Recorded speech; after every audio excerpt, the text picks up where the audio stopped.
രാഗി മോളെ രാഗി കുറച്ചേരം കഴിയുമ്പോഴേ മീനും പിള്ളേരും കൂടി ഇങ്ങോട്ട് വരൂ കേട്ടാ. ഇപ്പൊ വിളിച്ചു പറഞ്ഞാണ്. വെക്കേഷൻ തുടങ്ങിയല്ല, അല്ലെങ്കിൽ സ്കൂൾ അടച്ച ഉടനെ തന്നെ കുട്ടികളായിട്ട് വൈകുന്നേരം ഇങ്ങോട്ട് വന്നേല്ലേ. ഈ പ്രാവശ്യം വൈകിയല്ല. അതവരുടെ ഇളയച്ചൻ മരിച്ചിരിക്കുന്നില്ലേ, അതിന്റെ സഞ്ജയന് നിന്നല. അത് കഴിഞ്ഞിട്ടാ ഇങ്ങോട്ട് ഇറങ്ങാന്നവള് പറഞ്ഞിരുന്നു. പാവന്റെ മോള് അവിടെ മുട്ടം പണി എടുത്തിട്ട് ഇങ്ങോട്ട് വന്നാണ്. 2 മാസം അവള് റെസ്റ്റ് എടുക്കട്ടെ. ഓ, അപ്പൊ ഈ പറഞ്ഞ റെസ്റ്റ് ഒന്നും എനിക്ക് വേണ്ടേ? നീയേ അവള് വന്നു കഴിഞ്ഞാലേ പിള്ളേരുടെ കാര്യമൊക്കെ നോക്കിക്കോളൂ അവള്. അപ്പൊ ഭക്ഷണകാര്യമൊക്കെ നീ എല്ലാം ശരിയാക്കി വെച്ചിട്ട് ജോലിക്ക് പോയാൽ മതി. ചൂടുവെള്ളമൊക്കെ തിളപ്പിച്ചൊക്കെ ഇട്ടിട്ട് പോയാൽ മതി. ബാക്കിയൊക്കെ അവൾ എന്തെങ്കിലുമൊക്കെ ചെയ്തോളും. പക്ഷെ ഇവിടെ ഉണ്ടായിരുന്നപ്പോ എല്ലാം മറച്ചിടാത്തവളായിരുന്നേ. പണിയെടുപ്പിക്കണം എങ്ങനെയാ അവളെ കൊണ്ട്. ഞാൻ കുറച്ച് ദിവസം എൻ്റെ വീട്ടിൽ പോയി നിന്നാലോന്ന് ആലോചിക്കായിരുന്നു. വെക്കേഷനൊക്കെ അല്ലേ, അപ്പൊ കുട്ടികളെയും കൊണ്ടൊക്കെ പോയി അവിടെ നിന്ന് പോവാനാണ് എനിക്ക് എളുപ്പമല്ല. അയ്യോ, അതെങ്ങനെയാണ് രാഗി മോളെ നടക്കണത്? അപ്പൊ ഇവിടത്തെ കാര്യങ്ങളൊക്കെ പിന്നെ ആര് നോക്കും? അല്ല, ഇവിടെ മീന് വരൂലേ, അപ്പൊ പിന്നെ ഇവിടത്തെ കാര്യങ്ങളൊക്കെ അവള് നോക്കിക്കോളൂ. അല്ല, രാഗി മോളെ പറയണോണ്ട് ഒന്നും തോന്നരുത്. നിന്റെ അച്ഛനും അമ്മയൊക്കെ ചത്തില്ലേ, അപ്പൊ മരിച്ചു പോയില്ലേ, പിന്നെ ഇനി നമ്മുടെ വീടെന്നൊക്കെ പറഞ്ഞ് അങ്ങോട്ട് ചെന്ന് കയറാൻ പറ്റുമോ? അച്ഛനും അമ്മയല്ലേ പോയിട്ടുള്ളൂ. എനിക്കൊരു ആങ്ങളുണ്ടല്ലോ അമ്മേ. ആങ്ങളയുടെ കാര്യം പറയാതിരിക്കണാണ് നല്ലത്. കഴിഞ്ഞ തവണ രാധമ്മട മോളുടെ കല്യാണത്തിന് പോയപ്പോ തലേ ദിവസം അവിടെ കിടന്ന് ഭയങ്കര തല്ലൊക്കെ ഉണ്ടാക്കിയിരുന്നു. എന്നോട് പറഞ്ഞ് മോളുടെ ആങ്ങളായിരുന്നു ഇവിടെ ഇന്നലെ തല്ലുണ്ടാക്കിയെന്നൊക്കെ പറഞ്ഞ് അങ്ങോട്ട് പരിചയപ്പെടുത്തി. എനിക്ക് അങ്ങോട്ട് ആകെ നാണക്കേടായിപ്പോയി. അത് പണ്ടത്തെ കാര്യമല്ലേ അമ്മേ. ഇപ്പൊ കല്യാണമൊക്കെ കഴിഞ്ഞപ്പോ ഏട്ടൻ നന്നായി എന്നാ ഏട്ടത്തി പറഞ്ഞേ. ഇപ്പൊ കള്ളുടിയൊന്നുമില്ല. സ്വന്തം ഭർത്താവിനെ കുറിച്ച് ആരാണ് മോശം പറയണത്? അതുകൊണ്ടായിരിക്കും അവളും അങ്ങനെ പറയണതേ. ഇപ്പൊ ഇവിടെ തന്നെ അച്ഛൻ എല്ലാ ദിവസവും കുടിച്ചിട്ടല്ലേ വന്നത്. ഞാൻ വല്ലവരോടും പറയുന്നുണ്ടാ? ഇല്ല. മോശാണെങ്കിൽ മോശം തന്നെ പറയണോ അമ്മേ. കുലസ്ത്രീ ആയിട്ടുള്ള ആരും സ്വന്തം ഭർത്താവിനെ തള്ളി പറയൂല. എന്തായാലും വെക്കേഷനായിട്ട് നീ വീട്ടിൽ പോവാൻ നിൽക്കണ്ട. മീനൂട്ടിയും പിള്ളേരും ഒക്കെ കൂടി ഇങ്ങോട്ട് വന്നു കഴിയുമ്പോഴേ ഇവിടെ നല്ല രസമായിരിക്കും. അതെ അതെ, വല്ലാത്ത രസമായിരിക്കും. അവളോട് ഞാനേ വാട്സാപ്പ് ചെയ്തിട്ടുണ്ട് ഓട്ടോയിൽ വരാൻ. അച്ഛൻ പൈസ കൊടുത്തോളൂ. അല്ല, ഇപ്പൊ വരുമായിരിക്കും. പിള്ളേരൊക്കെ ബസ്സിൽ കയറ്റിട്ട് വന്നെ എങ്ങനെയാണ്. അവള് വന്നാ പിന്നെ തീർന്ന്. എൻ്റെ തമ്പുരാനെ, പിന്നെ പണിയെടുത്തിട്ട് ജോലിക്ക് പോകാൻ സമയം കിട്ടൂല. ഷൂ ഏട്ടാ പ്ലീസ്, ഞാൻ 2 ആഴ്ചയെങ്കിലും അവിടെ പോയി നിൽക്കും. നീ എന്താണ് ഈ പറയുന്നത്? 2 ആഴ്ചയൊക്കെ പോയി നിന്നാ നിനക്ക് സമാധാനം ഉണ്ടാവും ഇവിടെ അച്ഛനമ്മടെയും കാര്യം ആലോചിച്ചിട്ട്? ഓ, ഇവിടത്തേക്കാൾ സമാധാനം എന്തായാലും എനിക്ക് അവിടെ കിട്ടും. ഓ, അപ്പൊ എന്റെ വീട്ടിൽ നിനക്ക് സമാധാനം തന്നില്ല അല്ലേ? അങ്ങനെ ഒന്നും ഞാൻ പറഞ്ഞല്ല. വെക്കേഷനൊക്കെ അല്ലേ, അപ്പൊ പിള്ളേർക്കും ആഗ്രഹം ഉണ്ടാവില്ല അവിടെ പോയി നിൽക്കാൻ. എനിക്ക് കൂടുതലൊന്നും പറയാനില്ല മോളെ. നീ അത് പോണ്ടെന്ന് തന്നെയാണ് എന്റെ അഭിപ്രായം. ശരിയാവില്ല പോയാല്. അതുകൊണ്ടാണ് എനിക്ക് അങ്ങട് വേണ്ട, നീ പോണ്ടേ, ആ നല്ലത്. പെങ്ങളൊക്കെ ഒരു ശരി, പോണില്ല. ശരി എന്നാ, ഞാൻ പിന്നെ വിളിക്കാം. ശരി. വീട്ടിൽ പോയി നിക്കണ കാര്യം അവനോട് പറഞ്ഞോ മോളെ? എന്നിട്ട് അവൻ എന്തു പറഞ്ഞ്? ഇല്ല, ഏട്ടൻ പോയിക്കോളാൻ പറഞ്ഞ്. എപ്പോഴാ പോവണ്ടേന്ന് ഞാനിങ്ങനെ ആലോചിക്കായിരുന്നു. അങ്ങനെ വരാൻ വഴിയില്ലല്ല. മെസ്സേജ് അയച്ചപ്പോ വിടൂലെന്നാണല്ല പറഞ്ഞത്. ഓ, അപ്പൊ തള്ളയാണ് ചേട്ടനോട് പറഞ്ഞത് ഇളക്കിയത്. അപ്പൊ തന്നെ അങ്ങോട്ട് എത്തിച്ച് ദേ അവനെ ഓർക്കാണ്ട് പറഞ്ഞായിരിക്കൂട്ടാ. അങ്ങനെ പോവാൻ നിക്കണ്ട. അവന്റെ സ്വഭാവം ശരിക്കും അറിയാല്ല അല്ലേ? അവനാരാടി? കൊച്ചി മഹാരാജാവാ. അവനെ പേടിച്ചോണോ ഇവിടെ എല്ലാരും ജീവിക്കാൻ? എന്റെ മനുഷ്യ, നിങ്ങളോടൊന്നും പറഞ്ഞില്ല. അവിടെ കിടന്ന് ഉറങ്ങാൻ നോക്ക്. ഞാനേ ഉറങ്ങണമെങ്കിൽ എല്ലാം കേക്കണീ. നീ ഇരുന്ന് അവനെ വിളിക്കണതൊക്കെ ഞാൻ കേട്ട്. മോളെ, ഞാൻ അവനോട് സംസാരിക്കാം. നീ 2-3 ആഴ്ച വീട്ടിൽ പോയി നിന്നോ. അതിന് നിങ്ങളാര് എല്ലാം അവനോട് സംസാരിച്ച് ശരിയാക്കാൻ? അവന്റെ തന്ത. എന്താണ് സംശയവും വല്ലതും ഉണ്ടാ? വേണ്ട അച്ഛാ, തല്ലുടിക്കണ്ട. ഞാൻ ചിലപ്പോഴേ പോവുള്ളൂ. ഇവളുടെ സ്വഭാവേ നിനക്ക് അറിഞ്ഞൂടെ മോളെ? എന്റെ അമ്മന വൃദ്ധസ്ഥാനത്തേക്ക് കൊണ്ടാക്കിയവളാണ് ഇവള്. അങ്ങനെ ആക്കിയിട്ടുണ്ടെങ്കിലേ നിങ്ങളുടെ അമ്മയുടെ കയ്യിലിരിപ്പോണ്ടാണ്. 10-75 വയസ്സായപ്പോ പുള്ളിക്കാരിക്ക് സോഡിയം കുറവ് വന്ന് ഇതേ ഇവിടേക്ക് ഇരുന്ന് അപ്പിടുവരുന്ന്. പിന്നെ ഒരു ദിവസം പഞ്ചായത്തിൽ കൂടെ തുണിയില്ലാണ്ട് ഓടി. അങ്ങനെ നാളം കെടുത്തിയിട്ടാണ് വൃദ്ധസ്ഥാനത്തിൽ കൊണ്ടാക്കിയത്. അസുഖം വരുമ്പോഴേ എല്ലാ തള്ളമാരും തത്തമാരും അങ്ങനെ തന്നെ ഇരിക്കും. പക്ഷെ മക്കള് നോക്കണം, അതാണ് മക്കളുടെ കടമ.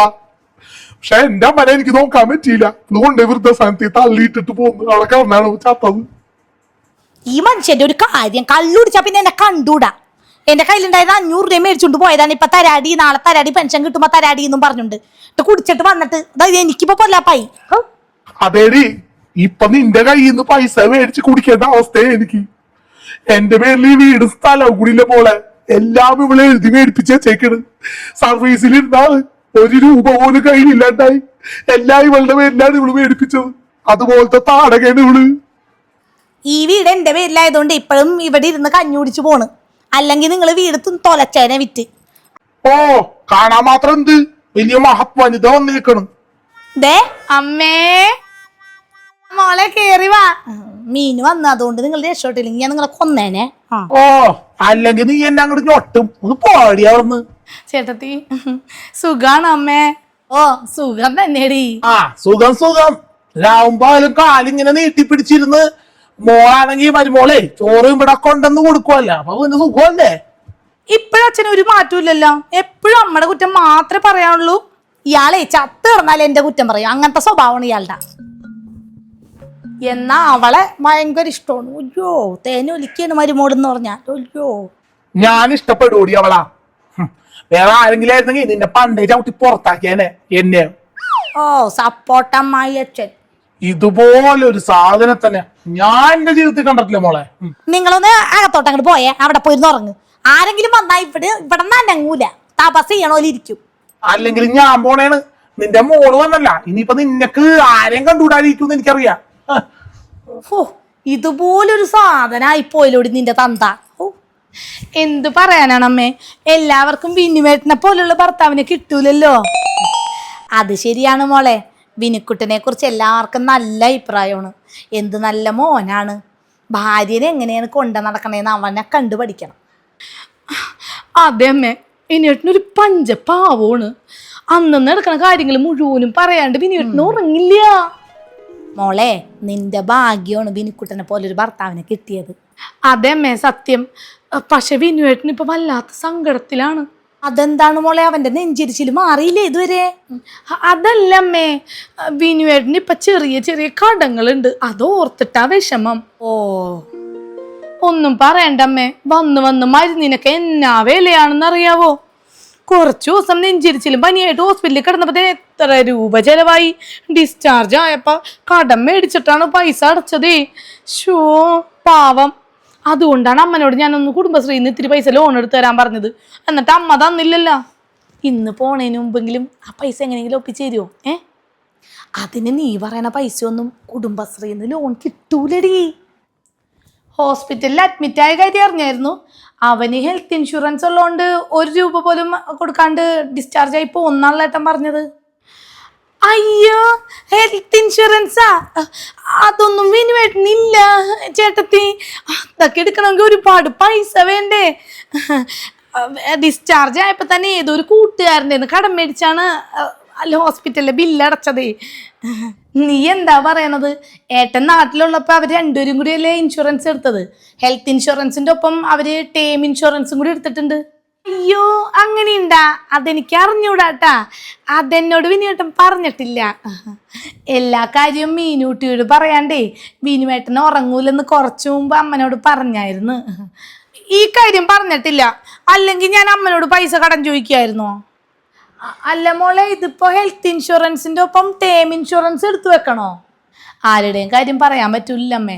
നമുക്ക് എന്തെങ്കിലും അസുഖം വന്നാൽ നമ്മുടെ കയ്യിൽ നിന്ന് പൈസ ചിലവാവാതിരിക്കാനാണ് ഹെൽത്ത് ഇൻഷുറൻസ് എടുക്കുന്നത്. അതുപോലെ ഇപ്പോൾ കുടുംബം നോക്കുന്ന ആൾ മരണപ്പെട്ടാൽ പിന്നീട് അങ്ങോട്ട് അവർക്ക് പണത്തിന് ഒരു ബുദ്ധിമുട്ടും വരാതെ ജീവിക്കാൻ വേണ്ടിയാണ് ടേം ഇൻഷുറൻസ് എടുത്തു വെക്കുന്നത്. അല്ല മോളെ, ഈ 2 ഇൻഷുറൻസും കൂടി എടുക്കുമ്പോൾ മാസം ഒരുപാട് പൈസ കൊടുക്കേണ്ടി വരൂലേ? ഇല്ലമ്മേ, മാസം 400-500 രൂപ തുടങ്ങുന്ന പ്ലാനുകളുണ്ട്. ഹെൽത്ത് ഇൻഷുറൻസിന് 25% വരെ ഡിസ്കൗണ്ട് ഉണ്ട്. അതുപോലെ ടേം ഇൻഷുറൻസിനാണെങ്കിൽ 15% വരെയും. പിന്നെ ഹെൽത്ത് ഇൻഷുറൻസിന് 1 കോടി രൂപ വരെയുള്ള കവറേജ് ഉള്ളതും ടേം ഇൻഷുറൻസിന് 2 കോടി രൂപ കിട്ടുന്നതും ഒക്കെ എടുത്തു വെക്കാം. ആഹാ, അത് കൊള്ളാല്ല. അപ്പൊ ഈ ഇൻഷുറൻസ് എവിടെ നിന്ന് എടുക്കുക? ഈ വീഡിയോയുടെ ഡിസ്ക്രിപ്ഷനിലും കമന്റ് ബോക്സിൽ ലിങ്ക് കൊടുത്തിട്ടുണ്ട്. അല്ലെങ്കിൽ സ്ക്രീനിൽ കാണുന്ന QR കോഡ് സ്കാൻ ചെയ്താലും മതി. ഇന്ത്യയിലെ ഏറ്റവും മികച്ച ഇൻഷുറൻസ് കമ്പനികളെല്ലാം ഉണ്ട് ഇതിനകത്ത്. അവ തമ്മിൽ കമ്പയർ ചെയ്ത് നമുക്ക് ഇഷ്ടമുള്ള ഒരു ഹെൽത്ത് ഇൻഷുറൻസ് എടുത്തു വെക്കാം. പ്രവാസികൾക്ക് ഇത് രണ്ടും നാട്ടിൽ നിന്നും പുറത്തേക്കാൾ ചെലവ് കുറവിൽ എടുത്തു വെക്കാൻ പറ്റും. ആഹാ, അതിപ്പോ ലാഭമായല്ലോ. മീനുട്ടി, നീ അവനോടൊന്ന് ചോദിച്ചു നോക്ക്, ഈ പൈസ കിട്ടിയിട്ടാണ് അവൻ ഹോസ്പിറ്റലിലെ ബില്ലേ അടച്ചതെന്ന്. ചിലപ്പോൾ അതായിരിക്കും. നാശം. സ്വന്തം അമ്മനെ പറ്റിച്ച് പൈസ മെടുങ്ങാൻ നോക്കിയതാണ്. പാവം ചീറ്റിപ്പോയി. അയ്യോ, പാവത്തിന് ആ വിഷമുണ്ട് മുഖത്ത്. മോളെ മീനു, നീ 2 മാസം നിൽക്കാനല്ലേ ഇങ്ങോട്ട് വന്നത്? കയ്യിലൊന്നും കാണുന്നില്ല, പിള്ളേരെയും കൊണ്ടുവന്നില്ല. എന്താണത്? പിള്ളേരെയൊക്കെ ചേട്ടൻ വൈകിട്ട് വരുമ്പോൾ കൊണ്ടുവരും. പിന്നെ വലിയ ലഗേജ് ഉണ്ടല്ലോ, 2 മാസം നിൽക്കണ്ടേ. അതുകൊണ്ട് ബാഗും തൂക്കി പോവണ്ടാന്ന് ഏട്ടൻ പറഞ്ഞ് എന്നോട് പറഞ്ഞ്, നീ അങ്ങോട്ട് പോയിക്കോ, പിള്ളേരെ ബാഗൊക്കെ ഞാൻ കൊണ്ടുവന്നോളാന്ന്. വൈകുന്നേരം ഒരു കൂട്ടുകാരുടെ വണ്ടി പറഞ്ഞു വെച്ചിട്ടുണ്ട്, അപ്പം അതിന് ഇങ്ങോട്ട് വരാമല്ലോ. പിന്നെ ഇപ്പോഴാണെങ്കിൽ ചേട്ടൻ കമ്പനിയുടെ ആവശ്യത്തിന് വേണ്ടി എറണാകുളത്ത് പോയേക്കാം, ബ്രാഞ്ചിലേ. അവനൊരു സ്നേഹമുള്ളവനാണ്. അതെ അതെ, വല്ലാത്ത സ്നേഹമാണ്.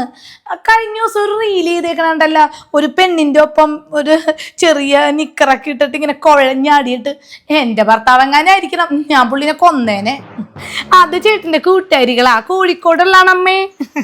അന്ന് ഞങ്ങളുടെ അതിൽ കൂടെയാണ് പോയത്. അവരെന്തോ തൃശ്ശൂർ എന്തോ പരിപാടിക്ക് പോയതാ. അപ്പം ചേട്ടനെ വിളിച്ചു വന്നിട്ട് ചേട്ടനെ ബീച്ചിൽ വെച്ച് കണ്ട് എന്നിട്ടൊരു ചെറിയ റീൽസ് എടുത്തതാ. ഓ, വിനിക്കുട്ടനപ്പോൾ കോഴിക്കോടൊക്കെ കൂട്ടുകാരികളുണ്ടല്ലേ? അല്ല, എല്ലാം ഈ റീൽസ് വഴി കിട്ടിയതാണാ? ആ അതെ അതെ, കുറേ കൂട്ടുകാരികളുണ്ട്. കോഴിക്കോടുണ്ട്, ബാംഗ്ലൂരുണ്ട്, ഗോവയിലൊക്കെ ഉണ്ട്. ഇടയ്ക്ക് അവരൊക്കെ വീഡിയോ കോൾ വിളിക്കും. എനിക്ക് അവരോട് ഇംഗ്ലീഷിലൊന്നും സംസാരിക്കാൻ അറിഞ്ഞൂടല്ലോ. ചേട്ടൻ മുകളിലത്തെ മുറിയിൽ പോയിരുന്നു സംസാരിക്കും. ഇടയ്ക്ക് ഞാൻ ചെല്ലുമ്പോൾ ഞങ്ങളും സംസാരിക്കാറുണ്ട്. ആ, വിശ്വാസമാണല്ലോ എല്ലാം. ചേട്ടത്തി, ഇന്ന് മുതൽ ഞാൻ ചേട്ടത്തിന്റെ മുറിയിലാട്ടോ കിടക്കണത്. കുട്ടികൾക്കാണെങ്കിൽ AC ഇല്ലാണ്ട് കിടന്ന് ഉറങ്ങാൻ പറ്റില്ല. അവിടെയാണെങ്കിൽ ഞങ്ങളുടെ അപ്പുറം പാടമല്ലേ, അപ്പൊ ജനല് തുറന്നിട്ടാ AC-നേക്കാ തണുപ്പാണല്ലോ. അപ്പൊ അങ്ങനെ കിടന്നുറങ്ങും. ഇവിടെ അങ്ങനെ പറ്റൂല്ലോ, സിറ്റി അല്ലേ. അപ്പൊ AC ഇല്ലാണ്ട് പിള്ളേരെ ഉറങ്ങൂല. അതിപ്പോ പറയേണ്ട ആവശ്യമുണ്ടോ മോളെ? നീ കിടന്നോ, അവള് ഞങ്ങളുടെ മുറിയിൽ താഴെ പായ വിരിച്ച് കിടന്നോളൂ. പായ വിരിച്ച് കിടക്കാൻ ഞാൻ എന്താണ് ഇവിടുത്തെ വേലക്കാരിയാ? അയ്യോ മീനുട്ടി, എനിക്ക് താഴെ കിടന്ന തണ്ടല് വേദനയാണ് മോളെ. എന്ത് ചെയ്യാനാണ്? ഒരു പണിയാ, മോളെ എന്നെ മുറി കിടന്നോ, അതിന് കുഴപ്പമില്ല. അമ്മ അച്ഛനും താഴെ പായ വിരിച്ച് കിടക്കട്ടെ, അവരുടെ മുറിയിൽ ഞാൻ മുകളിൽ കട്ടിൽ കിടന്നോളാം. ആഹാ, അച്ഛനും ഞാനും താഴെ കിടക്കണോ? അത് നടന്നത് തന്നെ. എനിക്കും തണ്ടല് വേദന ഉള്ളതാണെന്ന് നിനക്ക് അറിഞ്ഞൂടെ അത്? എന്നാ ഒരു പണി ചെയ്യാനേ പറ്റുള്ളൂ. ഞാൻ എൻ്റെ മുറിയിൽ തന്നെ കിടക്കാം, അമ്മയും അച്ഛനും മുകളിൽ കട്ടിലുമ്മ കിടന്നോ. മീനുനാണെങ്കിൽ തണ്ടല് വേദന ഇല്ല, അവളും പിള്ളേരും താഴെ കിടന്നോളും അല്ലേടി? ചൂരാകി മോളെ, വീട്ടിൽ വന്നൊരു അതിഥിയെ താഴെയാണോ കിടത്തുന്നത്? അതിഥിയോ? അവൾ ഇവിടുത്തെ മകളല്ലേ, അപ്പൊ അവൾക്ക് താഴെ കിടക്കാം. എൻ്റെ മോളെ അങ്ങനെ താഴെ കിടത്താൻ ഞാൻ ഉദ്ദേശിച്ചിട്ടില്ല. ഇനി ഉദ്ദേശിച്ചാ മതി അമ്മേ. ഞാനേ എൻ്റെ മോനെ വൈകിട്ടൊന്ന് വിളിക്കട്ടെടി, എന്നിട്ട് തീരുമാനിക്കുക ആരൊക്കെ എവിടെയൊക്കെ കിടക്കണമെന്ന്. അമ്മേ, ഇത്രയും കൊല്ലം ഞാൻ സഹിച്ച്. എല്ലാ വെക്കേഷനും ഇവള് 2 മാസം വന്ന് നിൽക്കുമ്പോൾ ഞാൻ ഞങ്ങളുടെ മുറിയിൽ നിന്ന് മാറിക്കൊടുക്കുമായിരുന്നു. പക്ഷെ ഇനി ഞാൻ സഹിക്കാൻ ഉദ്ദേശിക്കുന്നില്ല. അതെന്താടി, പണിയെടുത്ത് പൈസ ഉണ്ടാക്കണതിൻ്റെ അഹങ്കാരമാണോ നിനക്ക്? അങ്ങനെയാണെങ്കിൽ അങ്ങനെ തന്നെ വിചാരിച്ചോ അമ്മേ. പിന്നെ വൈകിട്ട് ചേട്ടനെ വിളിച്ച് വീഡിയോ കോൾ വിളിച്ച് ഇതൊക്കെ പറഞ്ഞ് എന്നെ മാറ്റിക്കാന്നാണ് വിചാരിച്ചെങ്കിൽ നടക്കൂല. ചേട്ടൻ പറഞ്ഞാലും ഞാൻ കേൾക്കൂല. ആഹാ, എന്താ പിന്നെ ഒന്ന് അറിയണമല്ലോ. അറിയിക്കാം. ചേട്ടനോടെ അമ്മ എങ്ങാനും ഈ കാര്യം പറയുകയാണെങ്കിൽ ഒരു കാര്യം ഞാൻ അങ്ങോട്ട് ചെയ്യും. അമ്മ അപ്പുറത്തെ വടക്കേപ്പറമ്പിൻ്റെ ആധാരം പണയം വെച്ചിട്ട് ഇവക്ക് പൈസ കൊടുത്തില്ലേ, ആ കാര്യം ഞാൻ ചേട്ടനോടൊന്നും പറയും. അത്രേ ഉള്ളൂ. ഇതെങ്ങനെ ഇവളറിഞ്ഞ്? അങ്ങോട്ടും ഇങ്ങോട്ടും ചോദിക്കണ്ട. കഴിഞ്ഞ ദിവസേ അമ്മ അവിടെ പോയി നിന്നേ ഫോൺ വിളിക്കുന്നുണ്ടായിരുന്നു നിന്നെ. അപ്പൊ ആധാരം എടുപ്പിക്കുന്ന കാര്യമൊക്കെ പറയണേ ഞാൻ കേട്ടായിരുന്നു. ഞാൻ ഇവിടെ എൻ്റെ റൂമിൻ്റെ അടുത്ത് നിൽക്കണ്ടായിരുന്നു. അമ്മയോട് ഞാൻ പല തവണ പറഞ്ഞത് ഫോണിൽ സംസാരിക്കുമ്പോൾ പതുക്കെ സംസാരിക്കണമെന്ന്. അമ്മ ഒടുക്കത്തെ തൊള്ളയിലാണ് സംസാരിക്കുന്നത്. ഈ ചെവിയിൽ വെച്ച് കഴിഞ്ഞാൽ ദൂരെ മാറ്റി പിടിക്കണം. ഇവിടെ നിന്നുകൊണ്ട് അവരോട് വിളിച്ചു പറയണ പോലെയാണ്. പണ്ടത്തെ ഒരു സാധനമാണ്, ഞാൻ പറഞ്ഞാണ്. അതാണ് പോയിന്റ്, അല്ലാതെ ഞാൻ ഒളിഞ്ഞൊന്നും കേട്ടല്ല കേട്ടോ. അമ്മേ, ഇനി മുതലേ നമുക്ക് എല്ലാവർക്കും ഒരു ധാരണയിൽ അങ്ങോട്ട് പോവാം. ഇവളിവിടെ വന്നിരിക്കണമെങ്കിൽ എനിക്ക് സന്തോഷമേ ഉള്ളൂ. അമ്മ അച്ഛനെയും 2 മാസം ഇവള് നോക്കട്ടെ, വീട്ടിലെ പണിയൊക്കെ ഇവള് ചെയ്യട്ടെ. അയ്യോ, പണിയൊന്നും ചെയ്യാൻ എനിക്ക് പറ്റൂല. വിനുവേട്ടൻ്റെ വീട്ടിൽ ചെയ്യാനുള്ള പിന്നെയാണ് ഇവിടെ. ആഹാ, അതൊക്കെ പതുക്കെ പതുക്കെ ചെയ്ത് പഠിച്ചാൽ മതി. അമ്മ പഠിപ്പിച്ചു തരും. ഞാനിവിടെ കല്യാണം കഴിച്ച് വന്നതിൻ്റെ 2ാമത്തെ ദിവസം തുടങ്ങി എല്ലാ പണിയും അമ്മ എന്നെ പറഞ്ഞ് പഠിപ്പിച്ചിരുന്നതാ. ഇപ്പം പറഞ്ഞ് പഠിപ്പിച്ചെന്ന് ഇപ്പം സർവ്വ അവകാശവും അടുക്കളയുടെ എനിക്ക് അങ്ങോട്ട് തന്നമ്മ. പിന്നെയാണെങ്കിൽ ഇപ്പം ആണെങ്കിൽ അമ്മക്ക് ചായ ഇടാൻ പോലും അറിഞ്ഞൂടാ. അതാണ് സത്യാവസ്ഥയെ. അമ്മേ, പണിയെടുക്കാനാണെങ്കിൽ ഞാൻ അങ്ങോട്ട് തിരിച്ചു പോണേട്ടാ, എനിക്ക് വയ്യ. അത് മോളെ നീ നിൽക്ക്, വഴി ഉണ്ടാക്കാം. എന്ത് വഴി ഉണ്ടാക്കാൻ? വെറുതെ ആ പെണ്ണിനെ ഇവിടെ പിടിച്ച് നിർത്തണ്ട അമ്മേ. അമ്മക്കാണെങ്കിൽ എല്ലാ ദിവസവും 4 കറിയെങ്കിലും വേണം ഊണ് കഴിക്കാനായിട്ട്. അതുപോലെ തന്നെ രാവിലെ 10 മണിയാവുമ്പോൾ കുളിക്കണം, അതും ചൂടുവെള്ളത്തിൽ. ചൂടുവെള്ളം എങ്ങനെ ഉണ്ടാക്കി? ഗ്യാസിൽ കത്തിച്ചിട്ടല്ല, അടുപ്പിൽ ഊതി കത്തിക്കണം. ഞാനാണെങ്കിൽ ജോലിക്ക് പോകുന്നതിന് മുന്നേ ഇതെല്ലാം ചെയ്തു വെച്ചിട്ടാണ് പോണത്. പിന്നൊരു കാര്യം പറയാൻ മറന്നുപോയി. അമ്മളുടെ സെറ്റുമുണ്ടൊക്കെ തേച്ച് അലക്കി മടക്കി അലമാരി കൊണ്ടുവക്കണം. അതൊക്കെ നീ ചെയ്യോ? ഓ, നീ വലിയ വീട്ടുകാരി വന്നേക്കണ്. അതൊക്കെ എൻ്റെ മോള് ചെയ്തോളും അല്ലേടി? അമ്മേ, ഞാൻ പോണിട്ടാ, ഇടക്കിടക്ക് വരാം. ഏട്ടത്തി പണിയെടുക്കൂലെന്ന് പറയുമ്പോ പിന്നെ ഞാൻ പണിയെടുക്കേണ്ടി വരൂലമ്മേ. എനിക്ക് വയ്യമ്മേ പണിയെടുക്കാൻ. എനിക്ക് പണിയെടുത്ത നടുവേനെ, കാലുവേന, തലവേന ഒക്കെ പെട്ടെന്ന് വരും. പോട്ടെ, ഇടക്കിടക്ക് വരാം. വെക്കേഷനൊക്കെ അല്ലേ, പിള്ളേരെ കൊണ്ട് നല്ലിട്ടിട്ട് പോകാൻ വിചാരിച്ചിട്ട് അതും നടന്നില്ല. ശരിയമ്മേ, പോണ്ടാ. എടി മീനൂട്ടി പോയാ? ദേ പോണവള്. ഇവള് പറഞ്ഞു വിട്ടാണ് അവളാ. മോളെ മീനൂട്ടി.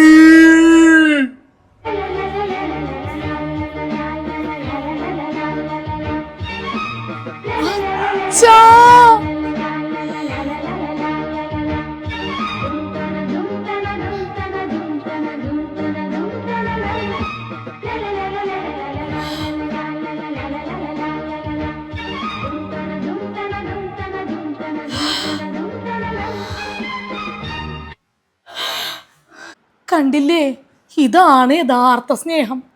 ശരിക്കും മീനുവേ ഡാഡീസ് പ്രിൻസസാ. എന്താ വിളിച്ചേ? മീനൂട്ടി, നീ അറിഞ്ഞ മിനിക്കുട്ടൻ ഫേമസ് ആയി? നോക്കിയേ. ലഹരി മരുന്ന് കേസിൽ കൊച്ചി സ്വദേശിയായ യുവാവും ബാംഗ്ലൂർ സ്വദേശിനിയായ യുവതിയും പിടിയിൽ. കൊച്ചിയിലെ ഒരു ഹോട്ടലിൽ വെച്ചായിരുന്നു ഇവരെ പിടിച്ചത്. ഇതാണപ്പ മിനിക്കുട്ടന്റെ റീൽസ് അല്ലേ? അയ്യോ, ഇതെന്റെ വിനുവേട്ടനല്ല, കാലമാടൻ. അയാളെ ഞാൻ ഇന്ന് കൊല്ലും. അച്ഛാ, കരടച്ച രസീതായിട്ട് വന്നോ എന്റെ ജാമ്യത്തിൽ ഇറക്കാൻ? ഇന്നയാളുടെ അവസാനമാണ്. എന്താ ഉണ്ടായേ? എടി, നിന്റെ മിനിക്കുട്ടനെ ബാംഗ്ലൂരിൽ നിന്ന് വന്ന ഒരു യുവതിയുടെ ഒപ്പം ലഹരിയായിട്ട് കൊച്ചിയിൽ പിടിച്ചത്. അയ്യോ, അവനാ? അമ്മേ, എനിക്ക് പണ്ടേ ഇതറിയായിരുന്നു. എൻ്റെ കൂടെ പഠിച്ചൊരു പെണ്ണിനെ ഇവൻ രാത്രിയും പകലില്ലാന്ന് മെസ്സേജ് അയക്കുമായിരുന്നു. അവക്ക് സ്വൈര്യം കെട്ടിട്ട് എന്നോട് പറഞ്ഞ്, എടി നിന്റെ നാത്തൂൻ്റെ ഭർത്താവാണ്ടി എന്തെങ്കിലും പറഞ്ഞു നിർത്താൻ. ഇവിടെ വന്നപ്പോൾ ഞാൻ അറിയാത്ത രീതിയിലൊന്നും സൂചിപ്പിച്ച്. അതിനുശേഷമാണ് അവൻ എന്നെ കണ്ടുകൂടാത്തത്. പിന്നെ ഇടയ്ക്കൊക്കെ കമ്പനി ആവശ്യമാണ്, ടൂറാണെന്നൊക്കെ പറഞ്ഞ് പോകൂലേ, അത് വേറെ എവിടേക്കല്ല, പല പല പെണ്ണുങ്ങളുടെ ഒപ്പമാണ്. ഞാൻ അതൊക്കെ അറിഞ്ഞതാ. പിന്നെ അവളോട് പറഞ്ഞാലും മനസ്സിലാവൂല. അവളാണെങ്കിൽ ഒത്തിരി ഭയങ്കര വിശ്വാസമാണ് അവനാ. പിന്നെ ഇടയ്ക്കൊക്കെ ഞാൻ ക്ലൂ ഒക്കെ കൊടുത്ത്. പക്ഷെ അവൾ എന്തൊക്കെ പറഞ്ഞാലും വിനുവേട്ടൻ എന്ന് പറഞ്ഞാൽ പിന്നെ അവൾക്കൊരു ഇതില്ല. പാവം എൻ്റെ മോളിതെങ്ങനെ സഹിക്കും? അവളതൊക്കെ സഹിച്ചോളും. നിന്നേക്കാ വലിയ സാധനമാണ് അവള്. അവള് കുഴപ്പമില്ല, അവളിതൊക്കെ പിടിച്ച് തരണം ചെയ്തും പോയിക്കോളും. എടി, ഇതിപ്പോ തന്നെ ഒന്ന് അവനെ വിളിച്ച് പറയാൻ നിൽക്കണ്ട, ഞാൻ പഞ്ചത്തിൽ പറഞ്ഞോളാം. അല്ലെങ്കിൽ അവൻ വിളിച്ചു പറഞ്ഞു പിന്നെ അവളെ ഇങ്ങോട്ട് വിളിച്ചു വരുത്തിക്കും. അതൊന്നും വേണ്ട. ഓ, ഞാനായിട്ടൊന്നും പറയണില്ലമ്മേ. ചേട്ടാ, അപ്പൊ അവനെ ഇറക്കാൻ പോണ്ടേ നമുക്ക്? നീയും നിന്റെ മോളും കൂടി അങ്ങോട്ട് പോയി ഇറക്കാൻ നോക്ക്. ഈ പരിപാടിക്കൊന്നും എന്നെ കിട്ടൂല. ഈ കഥയിൽ നിന്ന് നിങ്ങൾ മനസ്സിലാക്കേണ്ട പാഠം എന്താണ്? എന്ത് കാര്യവും ആരുടെയും മുഖത്തോക്കി പറഞ്ഞാൽ എല്ലാ പ്രശ്നവും തീരും. അല്ലാതെ മനസ്സിൻ്റെ ഉള്ളിൽ വെച്ചുകൊണ്ട് വിഷമിച്ചിട്ടിരുന്നിട്ട് എന്ത് കാര്യം? പിന്നെ ഒരാളെയും കണ്ണടച്ച് വിശ്വസിക്കരുത്. ഓക്കെ?